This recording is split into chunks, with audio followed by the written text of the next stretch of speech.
پھر یہ کراچی سے ایک سوال کرنے والے ہیں کہ کیسے معلوم ہوگا کہ نظر بد ہے یا نہیں، اور اگر ہے تو اسے کیسے ختم کیا جائے گا؟ دیکھیے، نظر بد جو ہے اب ہر بندہ خود چیک اپ نہیں کر سکتا۔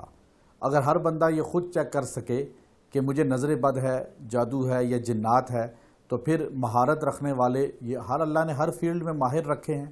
لیکن آسان طریقہ یہ ہے کہ اگر انسان کو اپنے سر پہ بوجھ فیل ہو اور انسان کی طبیعت میں، مزاج میں تھوڑی سی تبدیلی آ جائے، بے چینی آ جائے، تو نظر ہے۔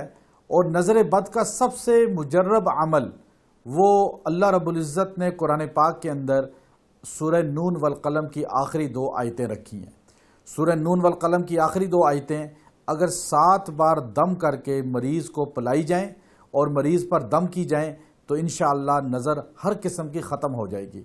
حضرت حسن بصری رحمۃ اللہ علیہ نے اس کا بہت مجرب عمل بتایا ہے کہ نظر بد کے لیے سورہ اعراف کا یہ پورا رکوع، یا بنی آدم قد انزلنا علیکم لباسا یواری سوآتکم وریشا، یہ یا بنی آدمہ کے ساتھ پورا رکوع ہے۔ اس پورے رکوع کو اگر مریض پر دم کیا جائے اور پانی پہ دم کر کے مریض کو پلایا جائے، ہر قسم کی سخت سے سخت نظر بد فوراً ختم ہو جائے گی۔ ویڈیو کے نیچے سبسکرائب کے بٹن پہ کلک کریں، بیل کے آئیکن پہ کلک کیجئے تاکہ ہر نئی ویڈیو کی نوٹیفیکیشن آپ کو مل جائے۔